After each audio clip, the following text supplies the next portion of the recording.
Hello, hello. Welcome. We are going live to Facebook and to YouTube. And today is going to be a really, really fun conversation because we're talking about being pushy.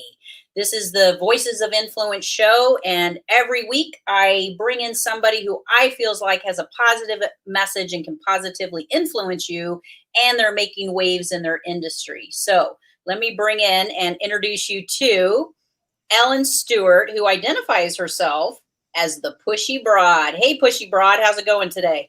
Hey, Debra, it's so nice to be here with you. Thanks so much for having me.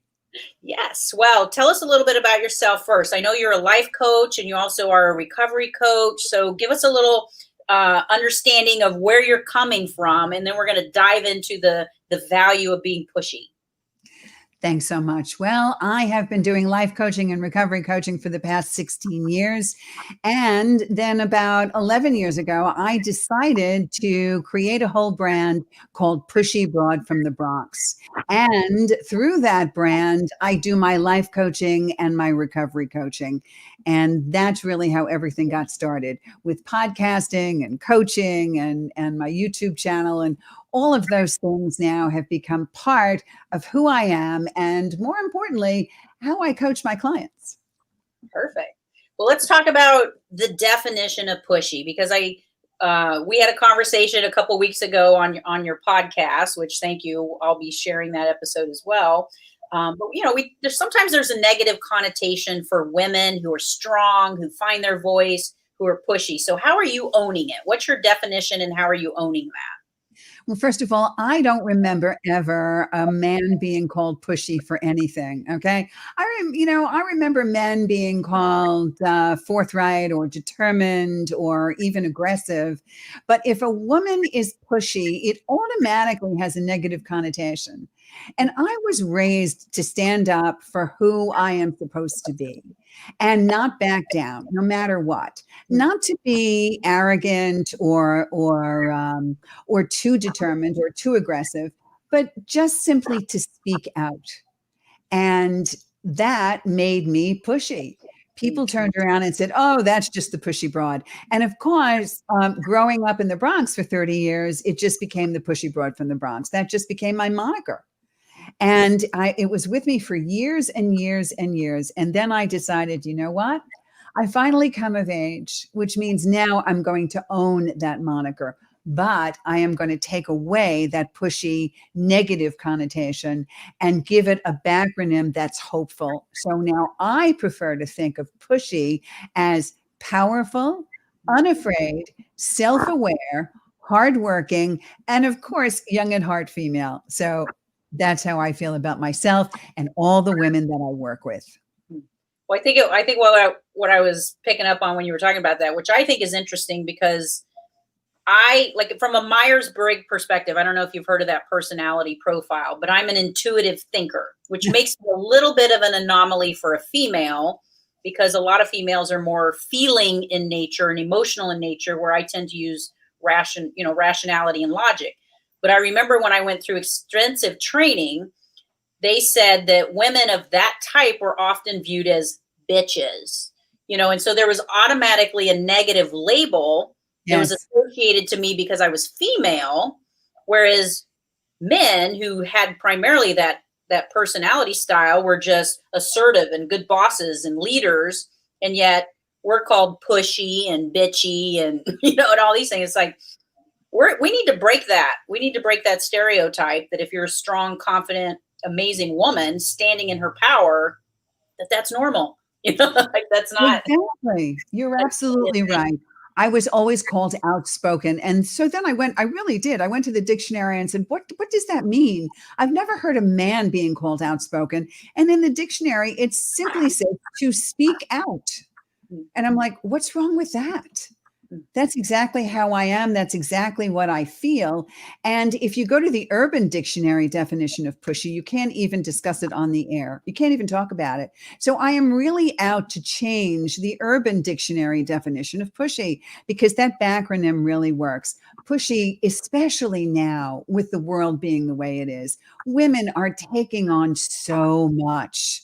We are really coming into our own in every sense of the word. And we really have to be loud and proud in a really good way. Yeah. So that's Well, what I'm doing. That's why I'm here. and it sounds like you had a supportive kind of upbringing where you were encouraged to speak your voice and be yourself and be authentic. Not all of us, were raised in that way. How do you coach women to find that pushiness in themselves if there's internal resistance and sort of socioeconomic pressure to not be that way? You've asked a very good questions. First of all, let me tell you that my upbringing came from a combination of a strong mom, but a very strong dad.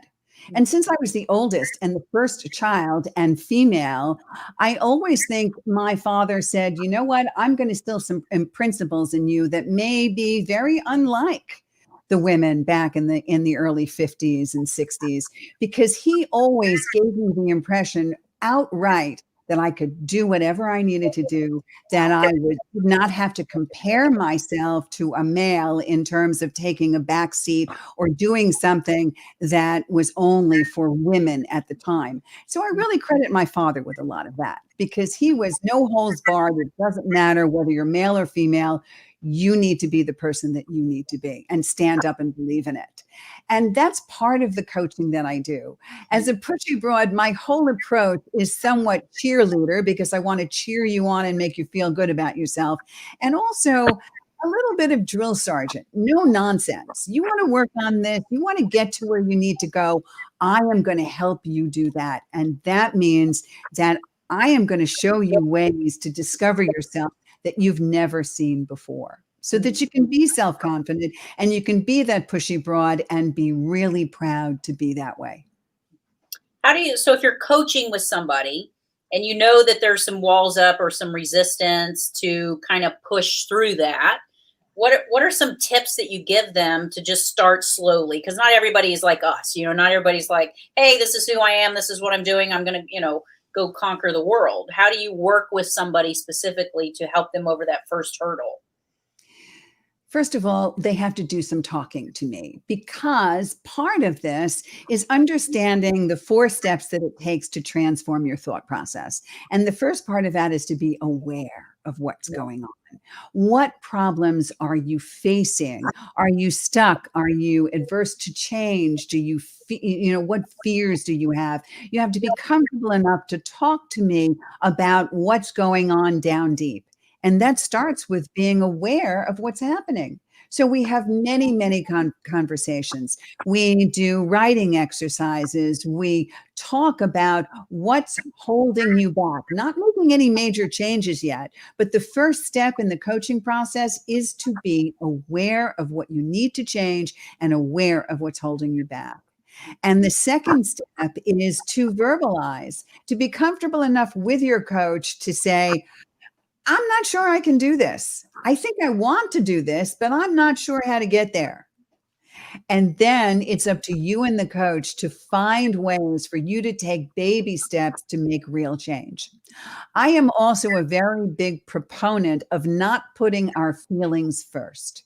You had said in the beginning with the Myers-Briggs that as an intuitive coach, yes, as an intuitive coach, women don't always put that part of us first. Women hang our feelings out to dry all the time, right? We're feelings oriented. As a pushy broad, I'm going to ask you not to think of your feelings first. As a pushy broad, my approach to coaching is to think of your cognitive abilities first. Let's see where your brain is going.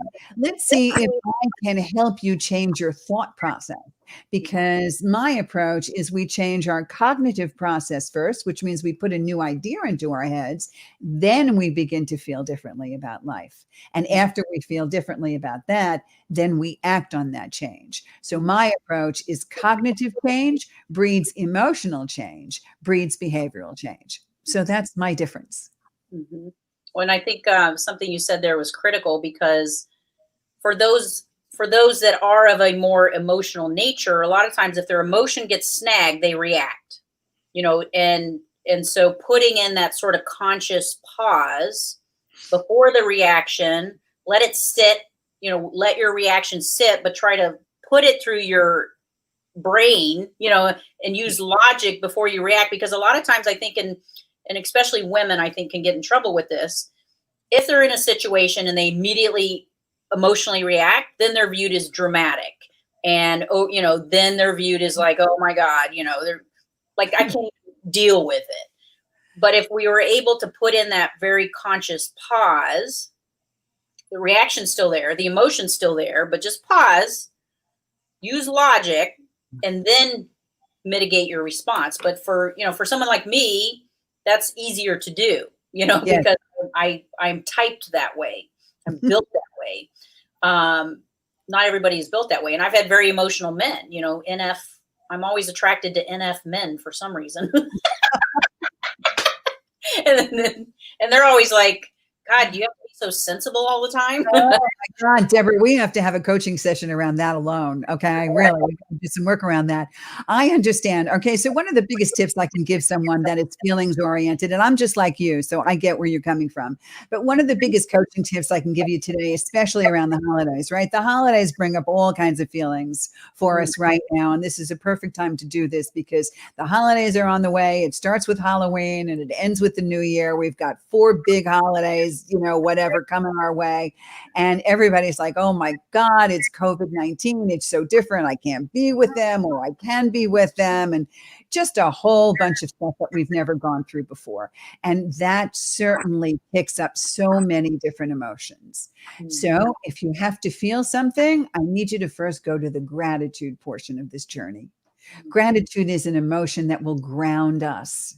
It really gives us the kind of feelings that we want to evoke in ourselves and we want to evoke in others. So if you remember nothing else over the next holiday season up until January of 2021, I need you to be grateful.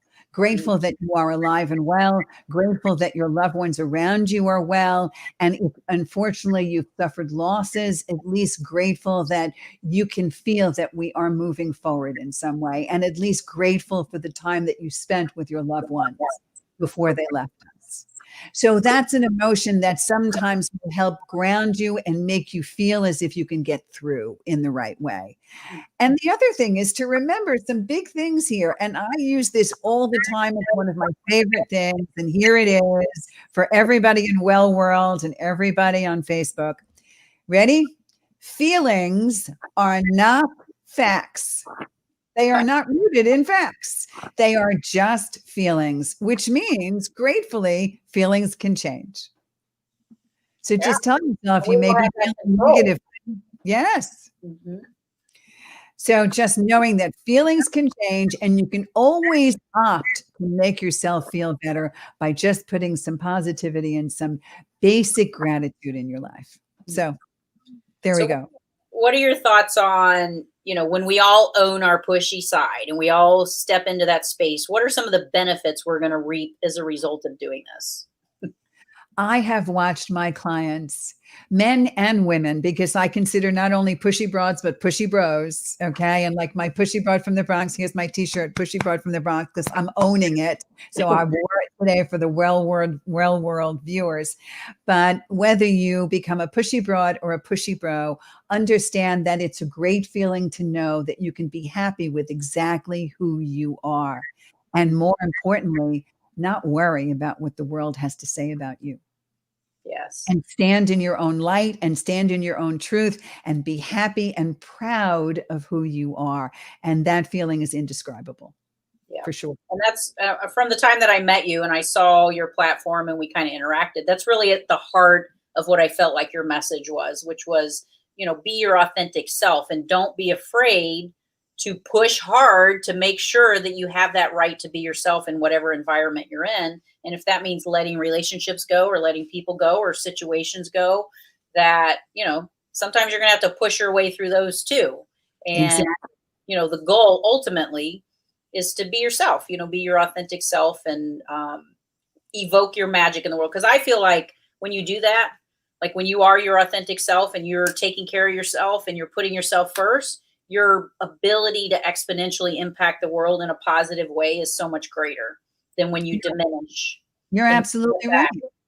Yeah. Which is exactly what attracted me to you, because I wanted you on my podcast. You mentioned that I do have a podcast, and I also have a YouTube channel, Pushy Broad from the Bronx. My podcast and my YouTube channel is called Women Who Push for More. So you can go to Pushy Broad from the Bronx and listen to me on podcast, or listen to some of the episodes of Women Who Push for More, which is why you and I hooked up, because you absolutely represent to me not only a Pushy Broad, but certainly a woman who pushes for more, which is what you've done with Well World TV and how you have managed to put this together.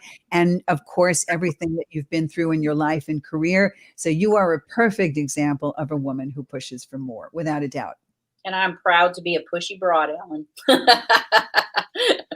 So tell us a little bit about how you work with people. And obviously you mentioned your YouTube channel. I'm going to put your website up here again. So Pushy Broad from the Bronx is how you get in touch with Ellen.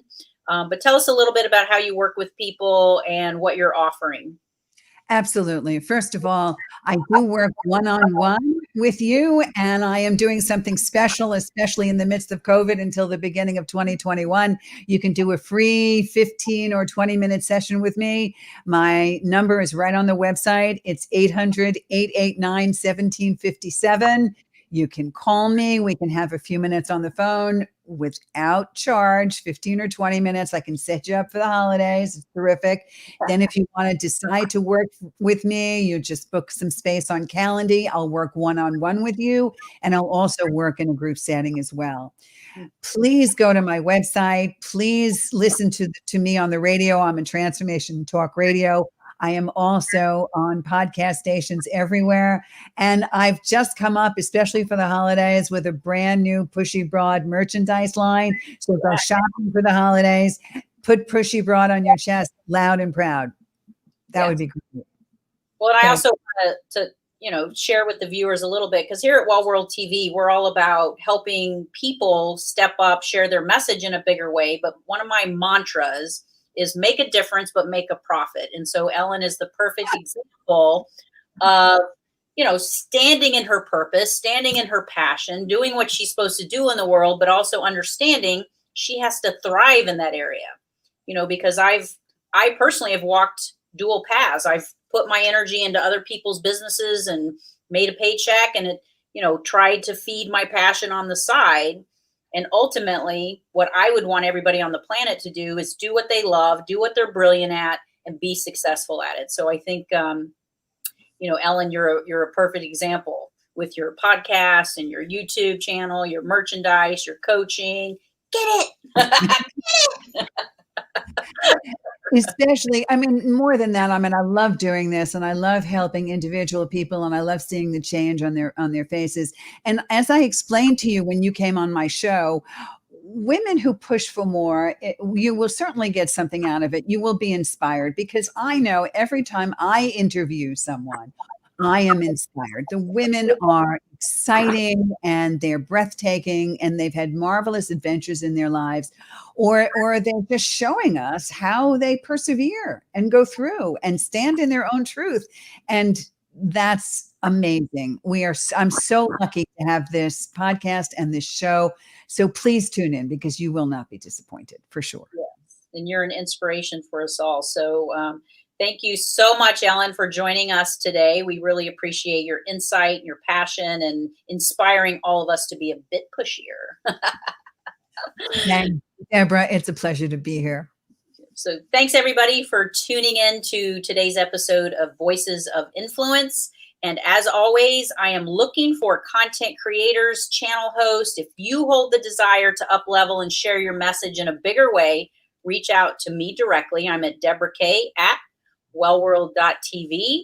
We are still in our early phases of development, so we're looking for people who want to jump on board and join this collective of light workers that are really poised to change the world. So find us on social media. Every platform, this is a marketing tip, is the same, at Well World TV. If you have 5 different ats, try to change them. So thank you so much, guys, for tuning in today, and we will see you down the road. Take care.